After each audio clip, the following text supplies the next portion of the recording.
It's 5:30 p.m. in New York, 2:30 p.m. in San Francisco, 10:30 in London, and 2:30 in Bangalore. I'm Ash Bennington, joined by Raoul Pal for the Raoul Pal Ask Me Anything Live, streaming on the Real Vision Crypto YouTube channel. Welcome, everyone. And of course, as always, welcome to our co-founder and CEO, Raoul Pal. Raoul, welcome.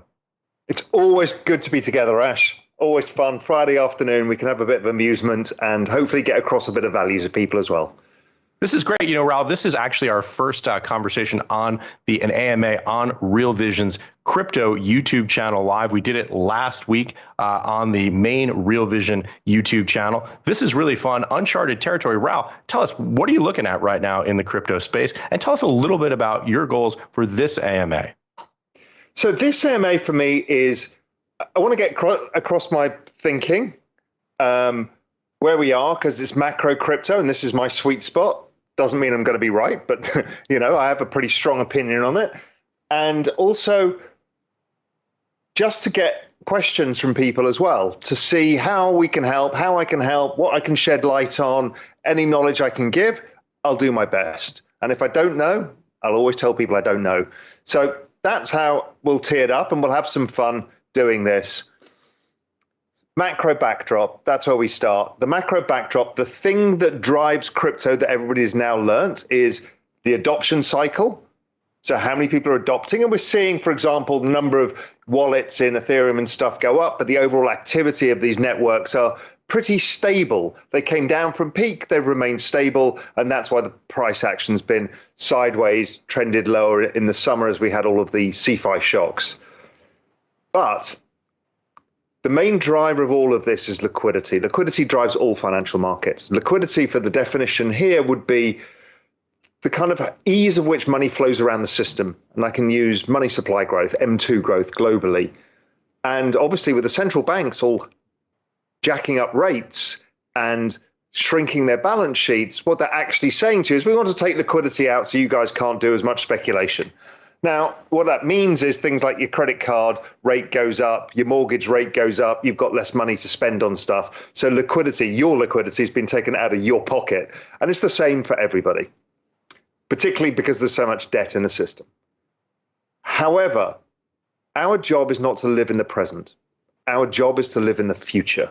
And we need to understand where the future lies. So Stan Druckenmiller importantly said that the job in macro is to see 12 to 18 months out, because the asset markets tend to price the future. So right now we can hear people all on Twitter saying, we're going into a recession. It's clear there's going to be another leg down in equities because they need to price in the recession. That's assuming that everything operates in real time, but it doesn't. So when I look at the year-on-year rate of change of, let's say, the NASDAQ, and compare it to the ISM index, which is my guide to the business cycle, the Institute of Supply Managers survey, it suggests that the ISM survey, the NASDAQ is pricing in ISM at around 40. ISM at 40 is relatively deep recession. ISM at 47 is usually a recession level, and 40 is something, you know, to the order of magnitude of kind of negative 2% GDP growth. So it's already priced in. The S&P is similar. Things like copper are close, oil less so, but coming down over time in line with the business cycle. The exponential age stock, so the long end of technology, the ARK style investments, they priced an even deeper recession. So they got down to about 35 in the ISM, which was very, very low. So I think the market's discounted this already mainly, and that the low potentially is in, because what will be happening in 12 months' time? In 12 months' time, we will have seen a recession and we will likely be coming out of it. Whether we're fully out of it or not, doesn't matter. A recession at some point in the future means that the Federal Reserve will stop hiking and will stop shrinking the balance sheet. And they will probably go towards cutting. In the future, in 12 months' time, the probability of inflation being, at 8% is extremely low because of the, year-on-year computational differences, and the fact that oil, copper, freight rates, I mean, everything has come down massively. So I'm thinking that there is a probability that inflation goes negative within 18 months. So if we look out 12 months, the recession is behind us, rates are lower, and inflation is low. Okay, so that is a very good outcome for risk assets and crypto. Crypto bottomed in June. We had the retest. Bitcoin had a retest only 2 days ago, and I think it was the retest. So my DMARC indicators, which I use mainly for my technical analysis, gave me that signal. ETH had a much stronger signal in June, and I started finding as much money as I could under the sofa anywhere to start investing, adding to my positions. I never sold anything. So I'm thinking the markets are forward looking. I think the sentiment is extremely bearish, and we're going into a potential change in the macro. Does it happen this month, next month? Don't really care. Then we've got the ETH merge, which we all know about. You know, I don't think it brings fireworks. Maybe it does. Maybe there's a big sell-off after it, big sell-off beforehand. I don't really know. And again, I don't really care. What I do know is that post-merge, a few things happen. There are no miners to sell every day. That's about 6 billion that just disappears from selling each month. Okay, so that's a difference. Then we've got the reduction in supply, but that's really driven by the increase in network activity. So we need to kind of see the network go up a lot for that to really kick in. It become deflationary, but it's less inflationary. So there's less ETH around, but then we've got this magic. The magic is you've just introduced yield into the ETH ecosystem in a secure way. So therefore, because it's at protocol level. So therefore, this is going to attract new people into the ecosystem who want to get ETH for yield. So you've got a demand shock. Also, the lack of the ESG restrictions that people have with Bitcoin, you know, falsely so, but I understand that that's the mandate people have got. So you've got people who are frustrated who wanted to invest but couldn't because of ESG and Bitcoin. The ETH merge, they're waiting for it to happen. ETH now has a yield. A lot of institutions don't own gold because it doesn't have a yield. So you've got this technology asset that represents a big, exciting future with a yield, with a limited supply. So that has and a macro that's changing. That to me suggests the next 12 months probably very, very good for digital assets. So that's at the basic level. And then I'm trying to think through, okay, in a new world where ETH is this very important asset, it's still going to have problems. It's still going to be expensive, and it's still going to be slow. So as adoption keeps building, a lot of adoption spills outside of the ETH into the Solana, Avalanche, and a bunch of other protocols as well. So I think we're going to see ETH lead the charge, and then we'll see this tail of stuff starting to come as we start a new bull market. And generally things work that way. So I think a lot of these layer ones this time around will be like ETH in the last cycle. They'll end up becoming very large dominant change. Which ones? Yeah. Don't really know. My bet's really on Solana, but it could be any of these, and I'm kind of indifferent right now. Solana's, as I said, I got more allocated towards that than I have to some of the others, but I'm watching them and waiting to see. I've had also technically a perfect monthly, daily, weekly DMARC setup in the Solana ETH cross. Now, I'm not yet ready to make the bet that I would switch my ETH into Solana, but I have some. But I'm observing that to say, let's see if that plays out, because that will be a narrative that people don't really expect. And I'm not saying that Solana becomes bigger than ETH or anything of that sort. I'm just saying, could it outperform in this cycle? So I think we're at the new cycle point. The logarithmic chart, we got to the 2 standard deviations oversold. Everybody knows the on-chain metrics. We're like, we've got the perfect setup. Is it today? Is the low in? I would give it an 80% probability, but there's a 20% chance it's not. So I'm very focused right now on watching the price structure. And the final thing to give you is the big one for me is ETH breaking about the 2000 level. That would give us an inverted head and shoulders low. And also there's a downtrend from the high, and it would have then broken a wedge pattern to the upside. And that would be the start of the run to new highs whenever that occurs. So that was a lot of information in a short period of time. Well, Raoul, exactly that. You've just given us the sort of 50,000-foot, 10-minute thumbnail sketch about the intersection between macro and crypto, something that we think about a lot at Real Vision. Let's talk a little bit about what we're doing here in this conversation, because this is something new for us going out. Hold on, I'm going to interrupt. Guys, if you're watching this, just hit the like button because it helps our algorithm. We're trying to build the volume on this channel because we want to get some really important information out here. So hit the like button and also hit the subscribe button. And I will beg you again a few times. I'm not too proud to beg. Sorry, Ash, I interrupted. Well, that's exactly right, Raoul. We're talking about building this network within Real Vision, internally, obviously, on our crypto channel, but also expanding our reach onto YouTube, doing these conversations, figuring out ways of bringing out more information to more people. You just gave this 50,000-foot intersection sketch of what's happening in macro and crypto, which is something that you're probably not going to get a whole lot of other places outside of Real Vision, unless you're fortunate enough to work at a crypto hedge fund. Talk a little bit about what we're doing here, what the philosophy is, and why it's so important.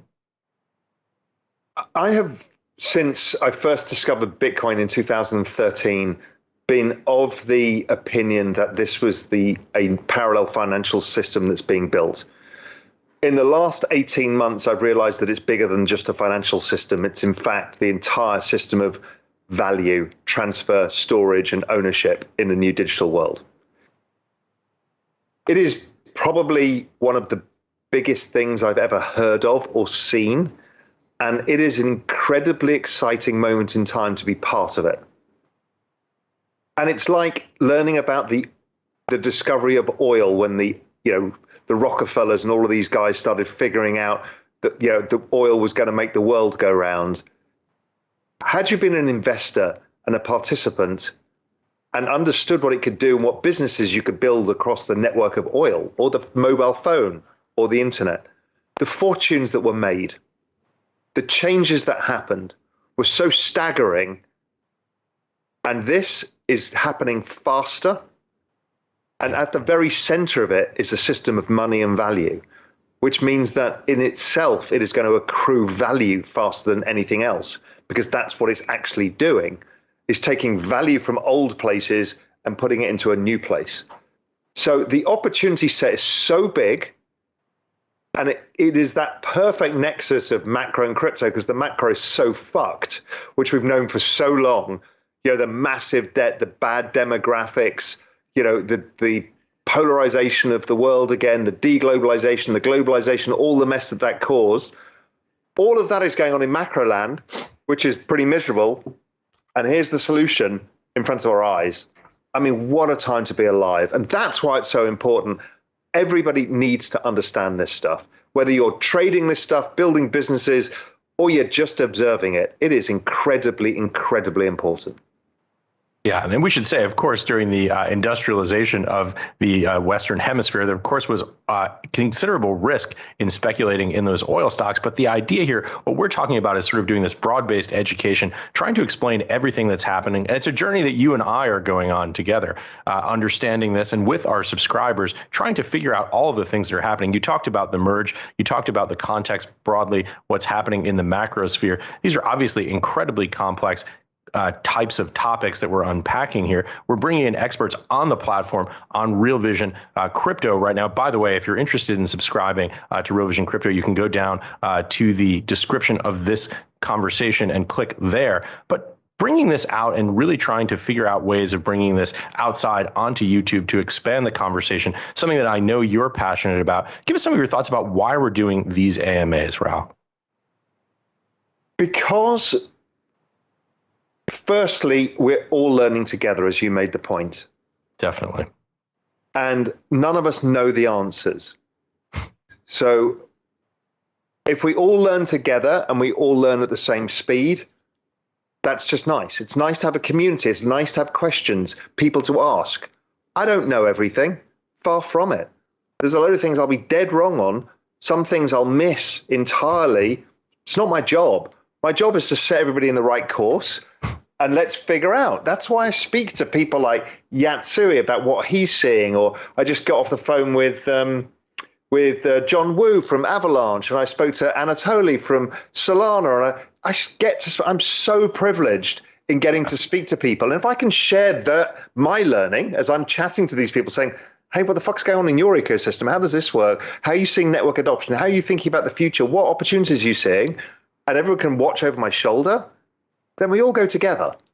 And then the Ask Me Anythings are a way of us being able to chat about it. Right.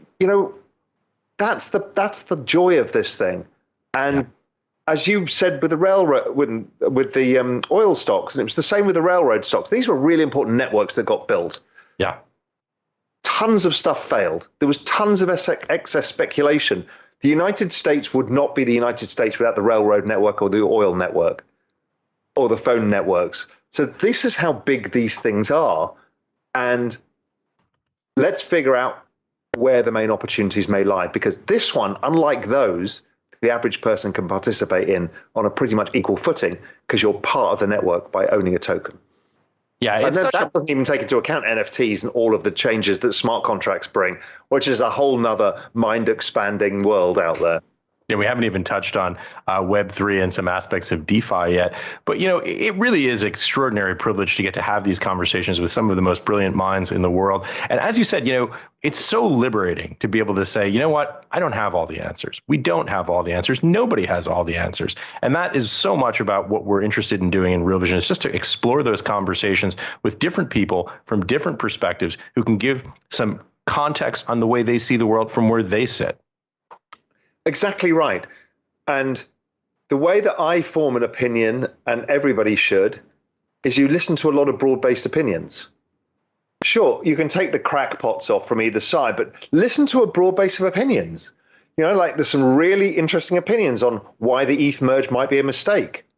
You don't ignore them. You take them on board. And then you weight them yourself. How important is that to me? Not sure. Very important. This is terrifying. I don't really care. That's okay.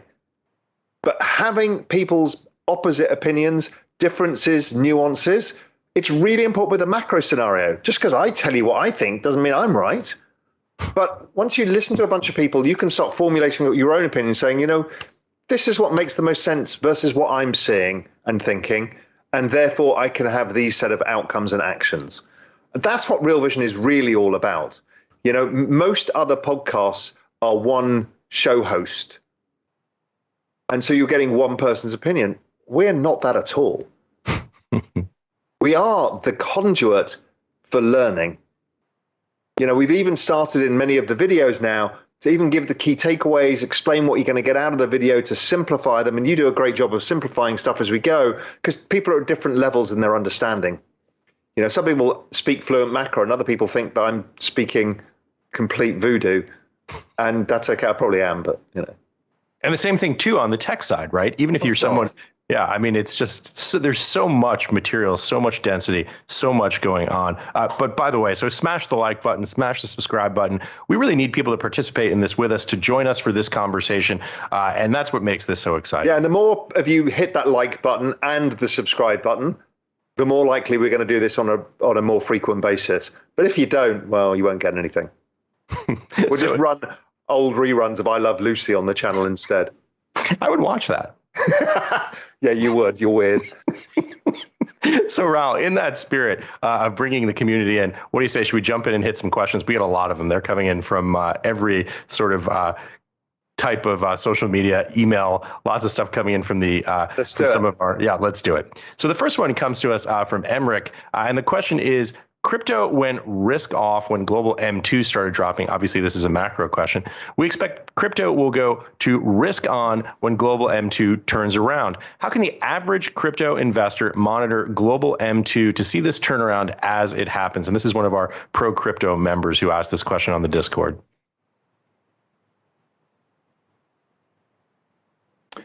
It basically lags ISM by about 9 months. Inverted. So ISM going down, what does that say? It says that the probability of stimulus in the future is going up because the economy is slowing down. So basically about 9 months ago, ISM peaks and starts going down. So that tells you that in 9 months' time, i.e. about now, we should start to see a turn of stimulus. Do we see any evidence of that? Well, in Europe, they're starting to do stimulus, but it's in this direct handout stimulus pattern that I've talked about in the past, which is, hey, listen, you guys are getting killed on your electricity bills. Let us help you. It's still stimulus. You know, it's not central bank printing yet, but the stimulus coming into the system, and it's happening in China. It's happening in Europe. The Japanese are doing something different. They are expanding the balance sheet by buying JGBs and devaluing their currency. It's called yield curve control. The US, many states have given out handouts to pay for electricity bills. So at the margin, things are changing. The bond market's still thrashing around trying to figure this out because the quantitative tightening is confusing the picture for bonds because bond liquidity is ultra low, as bad as it was. Well, not yet as bad, but it's the second worst it's been since the global financial crisis.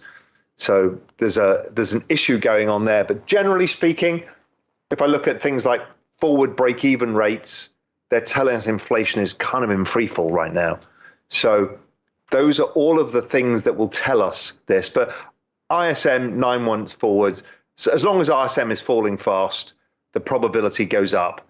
I looked back and found that every single time the ISM crossed 50 to the downside, the Fed stopped or cut. Stopped hiking or cut. They only stopped hiking once, which was 2016. Every single other time they cut soon after. Now, because of this inflation narrative that's left, I don't think they cut immediately, but I think they stop pretty fast. As soon as they see the economy imploding, unemployment ticks up. So they're all the same kind of indicators. M2 is just another way of expressing it, which is economic growth bad, needs to get stimulated. So, Raoul, let me ask you this. We live in these sort of very strange times. You mentioned the idea that in the EU that we are seeing some stimulus in the forms of essentially supporting folks with their electrical bills and some of their power, because we see this unprecedented energy crisis right now happening in Europe. And yet, at the same time, the ECB has just hiked interest rates 75 basis points while announcing at the last period that they were implementing this new TPI, the transmission protection instrument, which effectively gives the ECB the capacity to do unlimited, one, spread control, and two, yield curve control. So this is a really weird time when you sort of see stimulus and tightening happening at the same time in different ways, monetary and fiscal. How do you sort that out? It's whack-a-mole. You can't let anything go wrong. So need to bring down inflation expectations, need to raise rates. Holy shit, the Italians can't pay their bond coupons. Okay, we won't allow those spreads to widen. Okay, that means our currency is probably going to go down. Okay, we can deal with that. That's fine. But oh my God, we can't let households suffer the pain here. So we need to give them money. But that's stimulative. So we need to be careful not to bring inflation back. So we're going to raise rates, right? It's this excessive control over the economy, like almost like a command economy, like China. And the reason being is there's too much debt. And so you can't let the whole thing blow up. Right. It's the fear of the big blow up. Now, I think the ECB knows how to stop the big blow up, which is debase your currency. That's the way, the central bank balance sheet. But they don't want to go there yet because they can't. So you have to play this game. But basically, it's this desperate game to keep all the balls in the air and not let them all fall to the floor. Yeah, and the market, by the way, has helped them doing that. If you look at the euro dollar pair, we went below parity for the first time in 20 some odd years.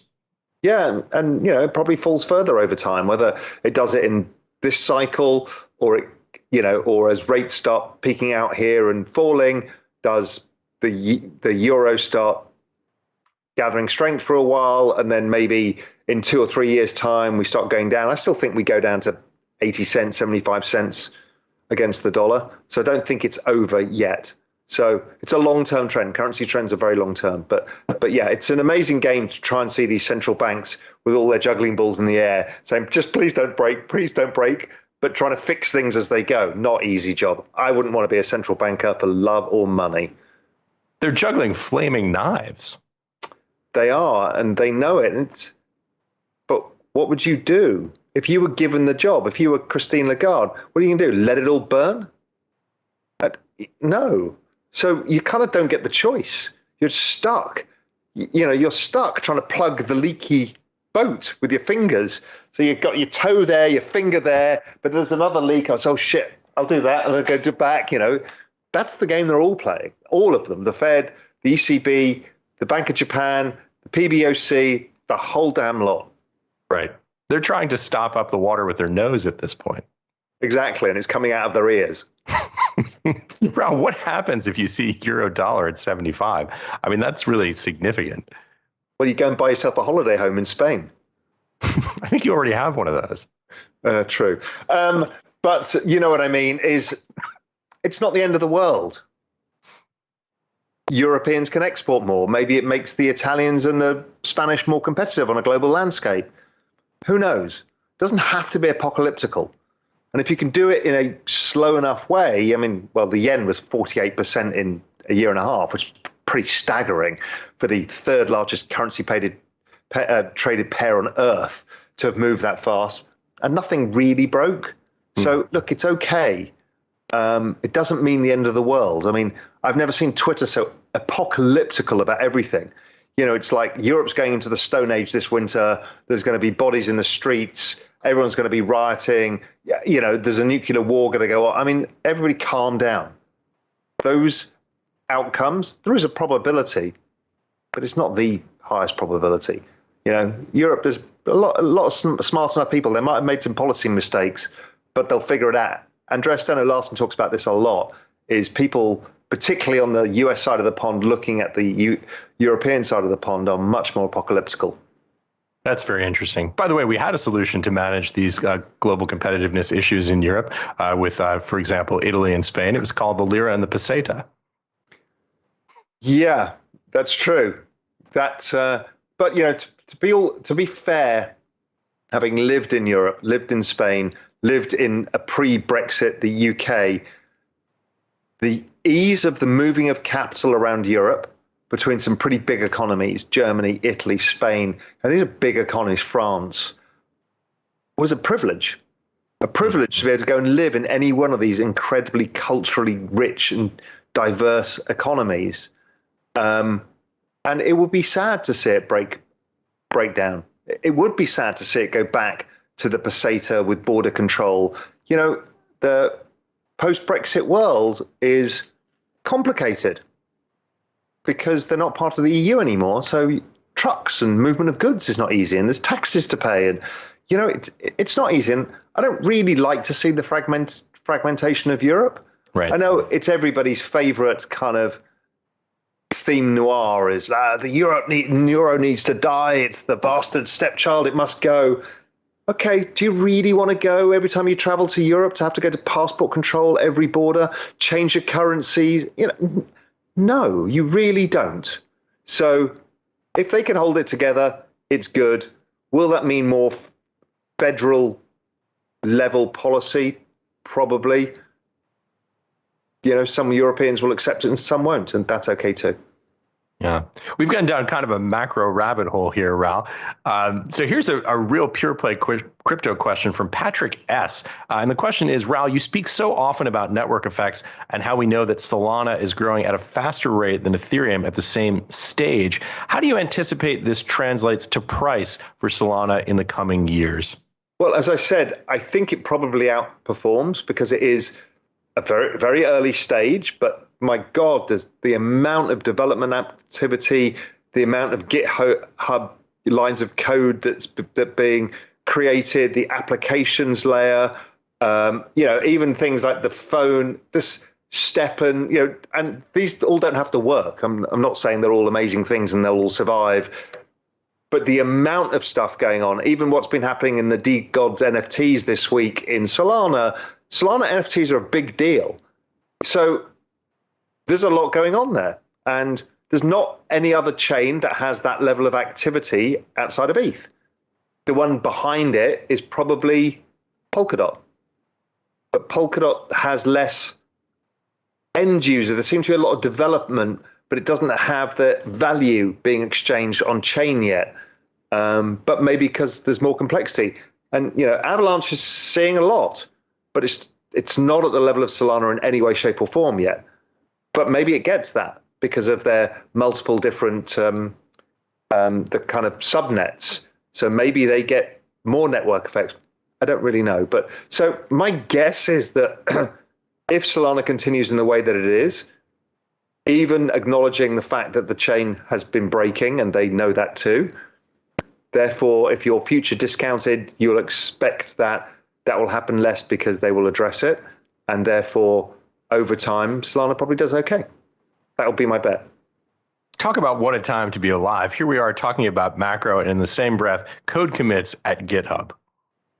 I know. I mean, I wouldn't even be able to find my way around GitHub if I tried, but I make it sound like I know what I'm talking about. But it is so interesting because although, neither you nor I are spending our time looking at the code base in GitHub, these macro statistics, so to speak, these kind of combination tech macro statistics, you can read through them. You can see actually what's happening because it becomes transparent in this world. Oh, you have no understanding of how advanced some people are in this. Some of the hedge funds and some people I speak to, I mean, they're scraping the data from GitHub. Then they're looking at who is committing the code. Then they're looking for authority statements and then ranking them by authority statements and then looking at, okay, what is the level of activity with people with authority, putting in lines of code, and then adding that into other network models and building stuff. I mean, it is insane, some of the AI technological stuff that's being used to analyze this. Amazing. I mean, I had amazing conversation this week about this alone. I was like, my jaw was to the floor, the level of which people are able to do this. Yeah, we remember in the 1990s when people were saying it's going to be all physicists on Wall Street, and now it's engineers and AI. Well, when I worked at Goldman, the industry was hiring more rocket scientists and nuclear physicists into finance than there were in all of scientific jobs added together. They were working derivatives because that's where the money was. And here we go now. This is the nexus between mathematics, engineering, marketing, and finance. It's like, of course, it's going to suck everybody in, right? Because the net output is value. And so if you are a participant in these chains that accrete value, you can make a lot of money. So yeah, it's a massive suck of talent right now. Absolutely, and absolutely fascinating. Boy, sure is a good thing the mathematicization of finance didn't end badly. What are you saying? The geeks shouldn't run the world? Well, they're running the new world of crypto, so we'll see. Here's a question from Dr. Nikhil J. And this is a question coming back to the nexus between macro and crypto. And the question is, isn't it possible that we stay in a depression/recession for 3 to 4 years? Won't that keep BTC and Ethereum significantly depressed in value? From Dr. Nikhil. Okay. And I'm not going to be rude here, but this is first order thinking. First order thinking is recession bad. The actual thinking is, if there were to be a recession for 3 years, what are the central banks doing? Right? Because that's unemployment rising for 3 years and inflation falling for 3 years. What would the central banks be doing?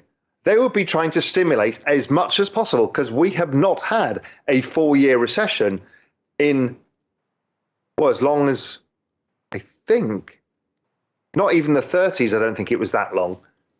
So, but let's assume it's the 1930s again. That is incredibly positive crypto, because there's a massive debasement of currency having to happen to try and protect the world falling apart because of the debt burden. So, again, it's not about are we in recession? It is, what is the outcome as growth slows? What happens to liquidity on a forward-looking basis? Yeah, I'm looking at a chart that I made on Bloomberg this morning, 5-year chart of the S&P 500, 3,300 on the S&P 500 in February of 2020. Then we have a cataclysm, March 2020 down to 2,200, and then it more than doubles up to 4,800 in January of 2022. That wasn't the result of organic economic growth. It was exactly as you say about the reaction function of global central banks and legislatures in the form of monetary policy and fiscal stimulus. Yep. Look at the low, look at what happened in 2008. What really turned it around was eventually the fiscal stimulus combined with debasement of currency by quantitative easing. And then every time they pull the quantitative easing trigger again, it had the same effect. It has it every time. Now, they're going to be a little gun shy right now because inflation is very high. But again, market's job is to look at probabilistic outcomes in the future, not where we are today. If you look at the world where we are today, you will lose money always. Wow, we're almost at 1,000 people here watching us. Looks like about 850. And this is like a brand new YouTube channel for us. We've just sort of spun this up as an independent entity. So once again, smash the like button, smash the subscribe button. And of course, if you're enjoying this conversation, go ahead and tweet us out on social media, post on LinkedIn. We'd love to have more people join us. Yeah, look, it's important here. So Real Vision Crypto, we have a piece of content every day, and we're about to have the Real Vision Daily Briefing Crypto, which is a new show that we've been running 3 days a week. That's going to go 5 days a week. It's going to go live on this channel and on Real Vision Crypto, which again, the link is below. Real Vision Crypto is where the depth of the knowledge is held. That's where my Raoul's Adventures in Crypto every Friday is, the interviews that you do, Ash, with some of the most amazing thinkers, where Moritz interviews the hedge fund managers, where we got a lot of interesting stuff. That's free. So you should all be signed up for that. YouTube channel is you'll get some of that content plus things like Ask Me Anythings. And so we can give you some value here. We want to build as much value, get more content going. So it's really important to subscribe to this, A, to help us grow it, B, to help the algorithm so we can still start creating more and more free content to touch every corner of the world as well. It's important for us as we're building out Real Vision India, for example, to get the kind of content to Indian audiences that's behind, well, it's not behind a paywall, but on the Real Vision Crypto platform where you just need to pop in your email address. People need to start engaging with this stuff because there's a lot going on. Yeah, such an important point that Real Vision Crypto at the essential level is free. You just need to sign in with an email address, get a password, and come. And then you can also engage with the Real Vision community that we have behind that registration wall in the form of comments and some other things that I shouldn't probably talk about, but are to come that will be new improvements to that platform before long. Yeah, exactly. And the new thing we're rolling out is these meetups where Real Vision members are meeting up around the world. We're footing the drinks bill, doing some really cool stuff to get community at ground level. And it's a really exciting thing. And there's a lot going on at Real Vision. So, anybody who does sign up for that, enjoy it. But if not, we will add as much value as we can to YouTube. So tell us what kind of content you want on the YouTube channel. Make sure you leave comments below. We want to know, we want to work with you guys to create some magic. So let us know. Also, help us when we launch the new show fully on YouTube. You can already see it on this channel, The Daily Show.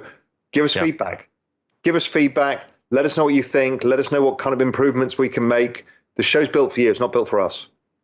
Yeah, I'm super excited about these meetups, doing them all over the world and cities hopefully near you. The hashtag should be Raoul covers the bar tab. Exactly. But I think the first round of these are New York, London, Munich, Singapore, Tokyo, Delhi, Dallas, Philly, LA, San Francisco, Chicago. And there's a few more. Sydney. I mean, it's ludicrous.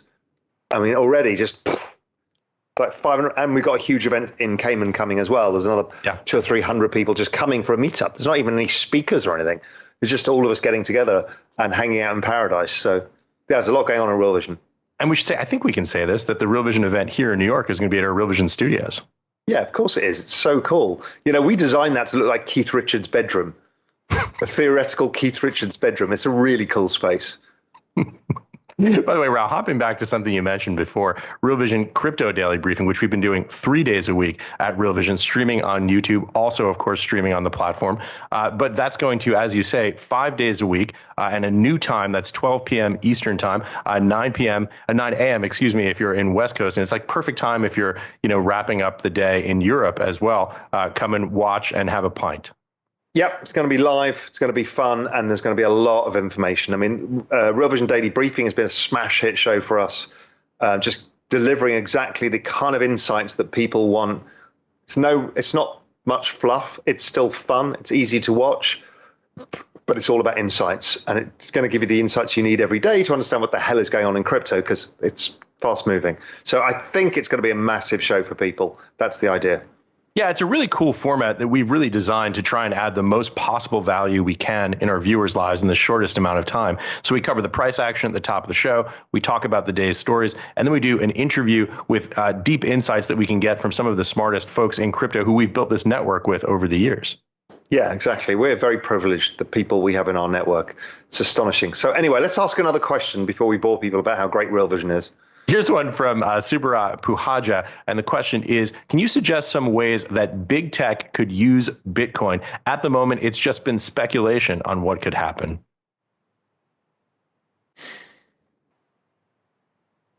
I do not see big tech using Bitcoin except as a method of payment, like PayPal will accept Bitcoin.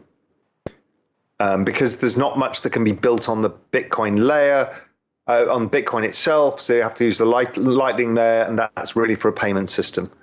So payments is probably the only thing, and I think they will accept it because it's a global form of money. Now, it's not the kind of money you want to spend a lot. You'd rather hoard it because over time it goes up.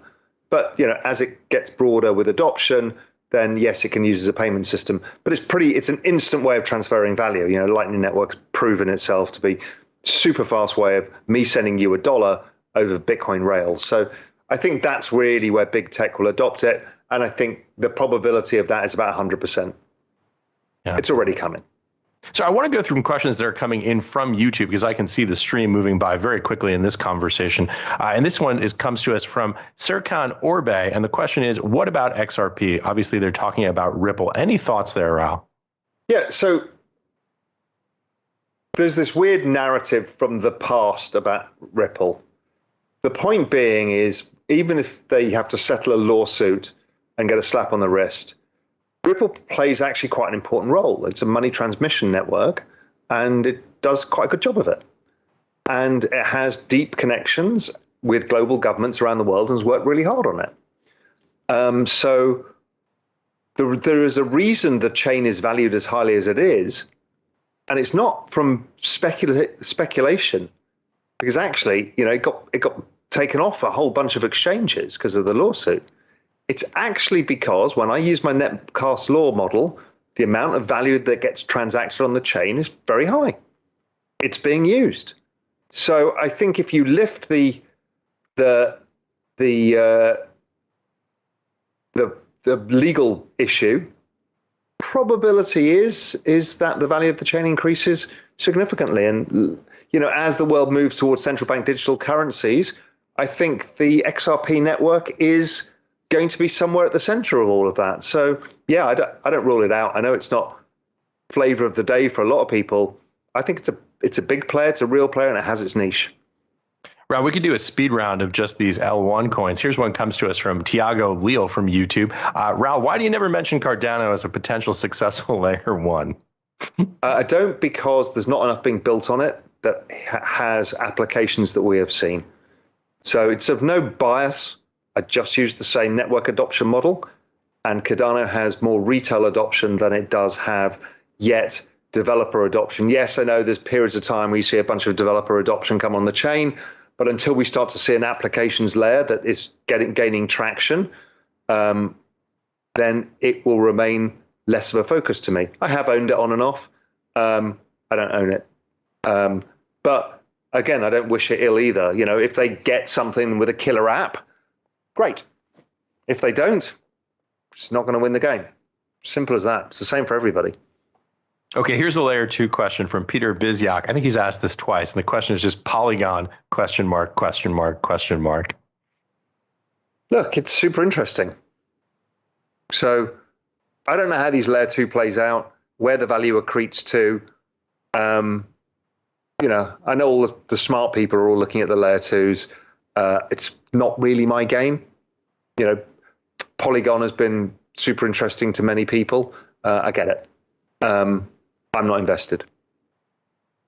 I don't know enough about the layer twos to really have a position on it apart from, let's watch, see how it goes.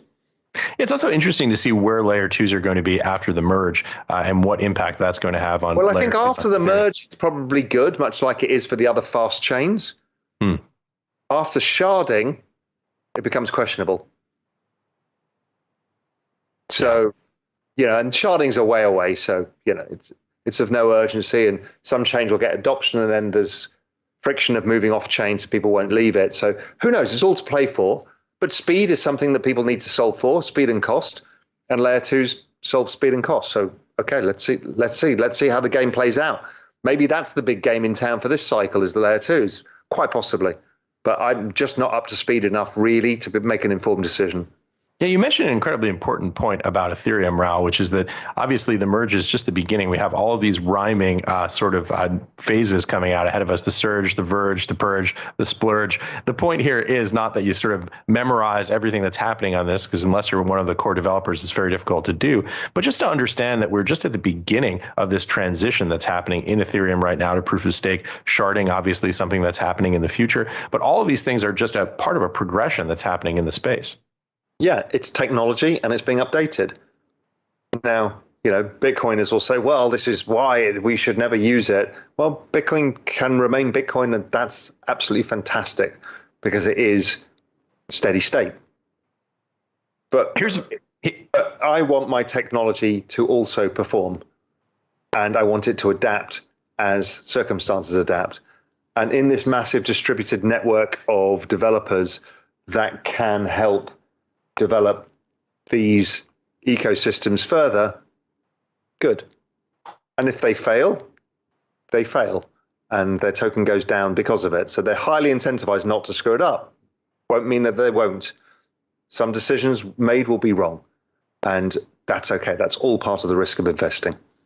Here's a fun question from on YouTube from Retro Music Trip. I'm not going to put you on the spot and demand an answer, but he's got an interesting sort of theoretical framework here. Best crypto business to start for a 25-year-old. This really is an interesting question because lots of young people are watching this trying to understand how they can become involved.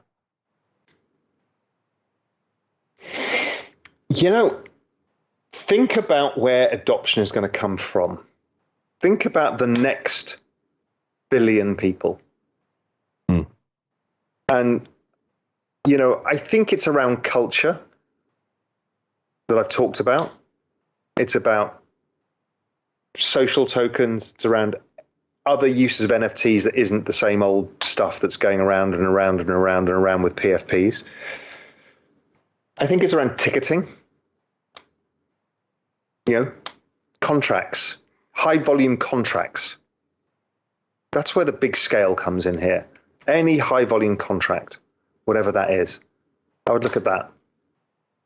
Yeah, I noticed. Don't try and build another wallet because there's like 1,000 people trying to build wallets, and don't try and build another Discord. There's like another 18,000 people trying to build another Discord. So, don't go for the obvious. Go for a specific thing and say, this would be better on blockchain. I'm looking at the stream here in the comments. Long-term holder says, easy, learn to code. Yeah, then you can go anywhere. You could be a gunslinger anywhere. And keep following us here at Real Vision. Smash the like button, smash the subscribe button. We're going to be continuing to have these conversations and exploring lots of interesting things. Yeah, that's actually a really important point. Sorry, Ash. Is Web3 talent is in such short supply that you get the double benefit. Firstly, you get overpaid, like the derivative people were back in the 90s. You get overpaid because there's massive competition for your skill set. And secondly, you get to participate in an ecosystem that's growing massively too. So any investments you make probably go up as well. So that kind of double whammy of being a Web3 developer and being involved in a great ecosystem is, you don't get these often in your lifetime. Yeah, I was out with a friend of mine last weekend who's running a crew of Web3 developers, and he was like, we just can't find him. Just can't find him. No, I mean, there's like every company in the world is trying to do this. Everyone's trying to retool people, find the people who are passionate in-house, anything. There's such a shortage. And that's not going away because the space is growing too fast. It's growing 100, 150% a year on average. So, and the number of developers is exponential, but it's still a small fraction of the standard developers and engineers. So, yeah, it's a great area. Here's another one from YouTube from Kutsi Canuto. Hey, Ash, I know this is all about our main man, Raoul, but I would love to hear your opinion for forward-looking view thoughts on the crypto environment over the next 18 months. Boy, Kutsi, this is an interesting one. I would say for me, the most important thing that's happening in the space right now, there are two major stories here. The first, of course, is the merge. I think the merge is probably going to go ahead without a whole lot of sort of consternation. I don't think there's going to be a catastrophic failure there. If that is, obviously, that's a huge story. But everyone in the space who's watching this very closely seems to be pretty confident with the progress and the testing that's been done. We have some of the smartest minds in the space who are working on it. But that said, of course, nothing is 100%. This is running on test nets now. And when it goes to some $200 billion in real live value on the chain, there is the possibility, even if it's a small tail risk, one of these sort of low probability, high impact events that we need to watch for. But I think after that gets done, the single most important thing that I see happening in the space right now is what I would call this looming regulatory showdown happening in the space and how that's going to shake out. I suspect we're going to see some divisions within crypto itself between people who want regulation, who believe that regulation is going to be ultimately beneficial to the space as it becomes more integrated into industries that are regulated. For example, the securities industry being just one of them, but also banking, medicine. I mean, all kinds of applications here on the Web3 side. And then also people on the other side of that debate who are very passionate about what's called censorship resistant. If you go up to the Ethereum Foundation website, you'll see that phrase, censorship resistance. This is going to be a real challenge because things like OFAC control, AML, KYC, SAR, these are anti-money laundering, know your client, specific action reports for potential money laundering issues. This is something that nation states, and of course in terms of central banks as well, giving up the sovereignty over the money supply, which means losing a major lever of control over things like inflation on the one hand and recession, employment growth on the other. I think we're going to see these sort of camps being drawn in the space, and that's going to be really interesting.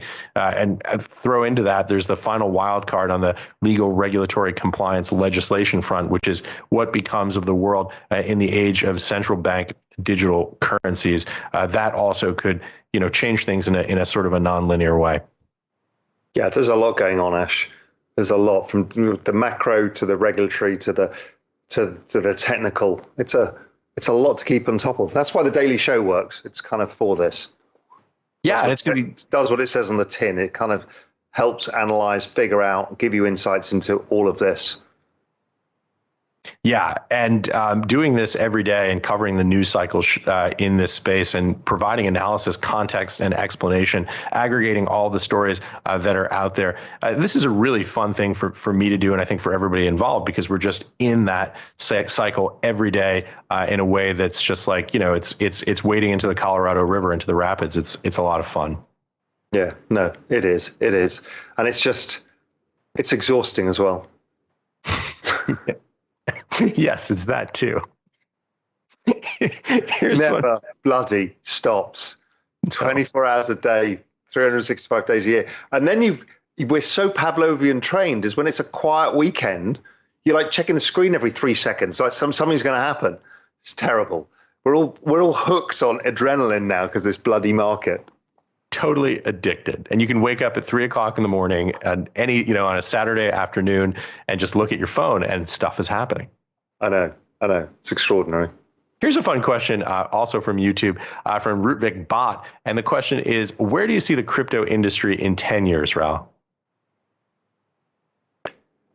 I don't think we'll think of it as the crypto industry, much like we don't think of the internet industry. it'll be so interwoven within the fabric of what we understand the internet to be today that we will start to be thinking about the metaverse integration of all of this. So it just becomes the layer on top of the internet. And we won't think of it in those terms. I'm not even sure we're using the terminology NFTs. Remember when we first had internet, we'd hear that sound of the dial-up modem. We never expected that not to be true, but it's not. You just don't know all this stuff. In the end, it just becomes integrated and part of stuff. We won't go, oh, that's built on blockchain, much like we don't say that's built in whatever code language. We don't know or care. So I don't think we'll care in the end. It'll just be. So that's when it's of massive size. You won't know that securities then settle instantaneously around the world 24/7, 365. You won't go, look, it's a cryptocurrency thing. No, it's just because we're using the technology. So think of it more of a technology that gets applied and, unlike other technologies, accrues value for everybody. Yeah, and just think of the phrase, the internet industry, right? Like, there is no business without the internet as a backbone today in 2022. Correct. Here's one from OX Chad, also on YouTube. Thoughts on Chainlink and its use for ESG, crop insurance, etc.? Don't have enough knowledge. I understand a lot of people look at Chainlink. I don't really know. I should say on that point, Chad, that I got invited to the Chainlink SmartCon Summit here in New York in a couple of weeks, and I'm going to be attending. We always enjoy having Sergey Nazarov on the platform. I think his view of, for example, you mentioned crop insurance, which I think was a metaphor that he used with me during one of his shows, talking about this idea of what oracles can do for people who aren't following the smart contract spaces closely. The idea of an oracle is, when you have smart contracts that use logic to assess whether a condition is true or false, you need to bring in data from the outside world, from the real world, from the IRL world to understand whether or not those things are true. And crop insurance is one of them. And one of the interesting metaphors that Sergey has used would be, what if, for example, you had flood insurance, and anyone who's had the extreme misfortune of having a home be flooded know that it can be a little bit challenging to get paid by the insurance company for those things. Well, what would happen if you had, for example, weather data from NOAA satellites, which programmatically, as soon as you got more than 10 inches of rain in 24 hours at your location, automatically paid out the claim? That's the potential of this world that we're looking at here with oracles and smart contracts, and it really is a fascinating one. Yeah, I mean, the world of smart contracts has barely started. I mean, literally everything we do in life is a contract. I mean, you and me to appear today together is a verbal contract.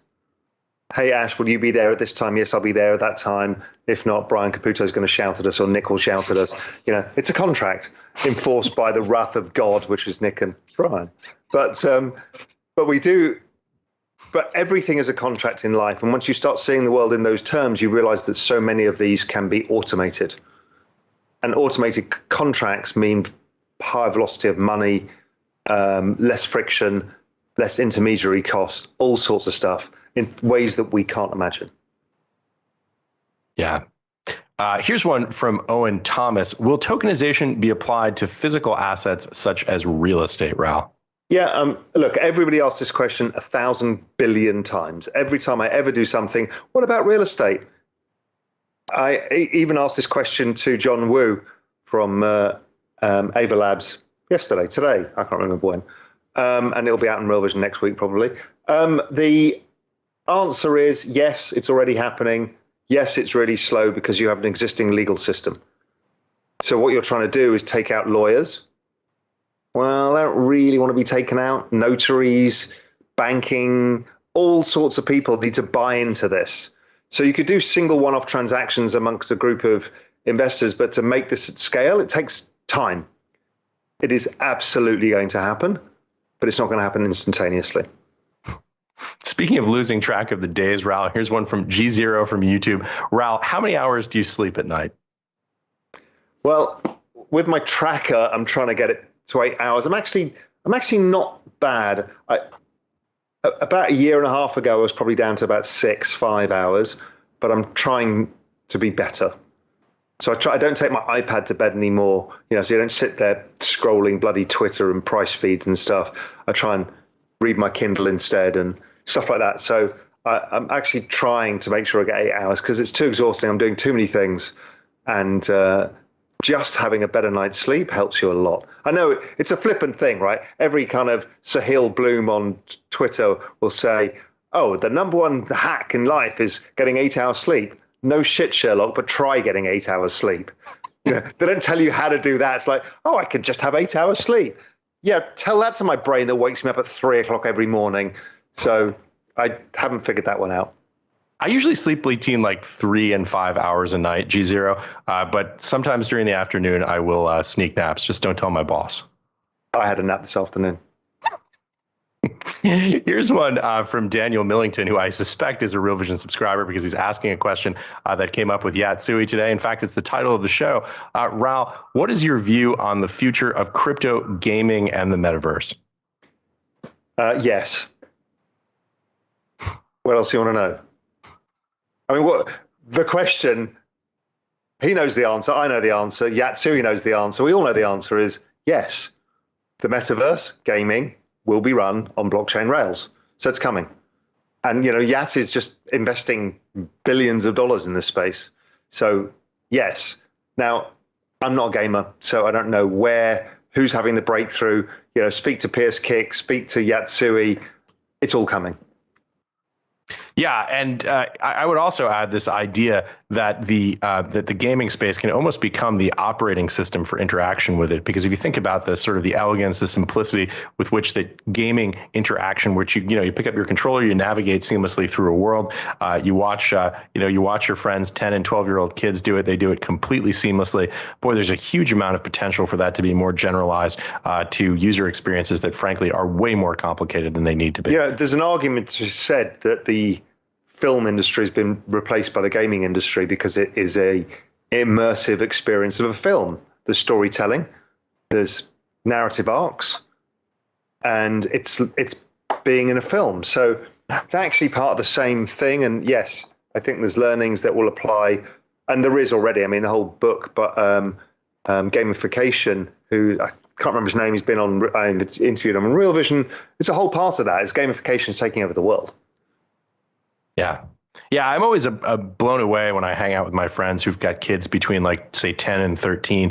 And they talk about the gaming world the way, like, kids in 1930s movies talk about baseball. They're just obsessed with it. They're just totally immersed in this space. Oh, yeah, they live it. They live it 24 hours a day. They socialize there. Yeah, they do. Here's a question from Mahogany, and this is a question that we could do an entire Real Vision YouTube conversation AMA about. It's what's the end game for Real Vision in the crypto space? Clear your calendar, Raoul. What's the answer? In the crypto space, well, A, we want to help people on the journey throughout it, wherever it's going.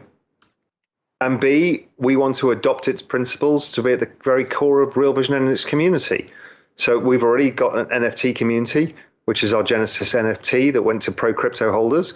That is the launch of more NFTs. We're already using POAPs. We already have wallet integrations. Tell folks what POAPs are for someone who may not know. It's a proof of attendance protocol. So you do something, go somewhere. It's a proof that you've done it. And it's basically a form of NFT. And that then goes into your wallet, and you could be rewarded for being an active participant in the community in due course. We are also, and I've talked about this before, working hard on a Real Vision token, which will come as well some stage next year. So Real Vision itself will fully immerse itself in Web3, and we will take everybody with us on the journey of understanding too. Raoul, we've done it again. I think we've run over time here, but we had so many great questions coming to us from YouTube and elsewhere. As we come to the conclusion of this AMA, final thoughts, key takeaways that you'd like to leave folks who are watching us right now with? Firstly, do me the favor, please. If you enjoy the content, just hit the like button and the subscribe button. We want to grow this channel to make sure we can reach as many people as possible with the right information. It's free. So that's the trade-off. Just do that for us. I'll be very happy. If you want to actually see some more content, it's also free just by clicking on the link for Real Vision Crypto. Meantime, it's a scary world out there. Everybody is super bearish about everything. The game is to look forwards and not look at today, not extrapolate the worst, but extrapolate the most likely outcomes. The most likely outcome is not nuclear war, people dying of hunger in the streets of Europe. The most likely outcome is a solution. A most likely outcome is an increase in liquidity. A most likely outcome is a recession followed by a recovery. If you're armed with some sort of probabilistic framework and time work of that, these look like good times to be accumulating digital assets for the long haul, because it's a weird old world where you get used to, once you've been in the space for a while, kind of an 80% pullback is normal bear market, like a 20% pullback is a bear market in equities. It's 80% in crypto. The upside average is like 20x. So the risk rewards are huge. Even if I'm wrong and it goes down 50% from here, Bitcoin goes down 50% here down to 10,000, but the upside is 20x. Well, that's still a ridiculous 40x risk reward. Why would you not take that bet? Just don't do it with leverage. That's the only thing, always. Yeah. Raoul, thank you again for joining us. These AMAs are really becoming, I think, something special for Real Vision and for all of the folks who tune in to YouTube to see it. And we should, of course, thank everyone who watched us here on YouTube, and especially people who participated by asking us questions. We really appreciate it. We appreciate you hitting the like button, of course, and the subscribe button. We really want to do these more frequently, bring these conversations to you on a regular cadence. And we just thank you again for watching. Yeah, thank you ever so much. Have a fabulous weekend, everyone. Have a fabulous weekend. See you next weekend on Real Vision Crypto Daily Briefing, now at 10 a.m. on the East Coast. But we're going to be expanding that to 5 days a week and doing it at noon every day. Thanks again for watching.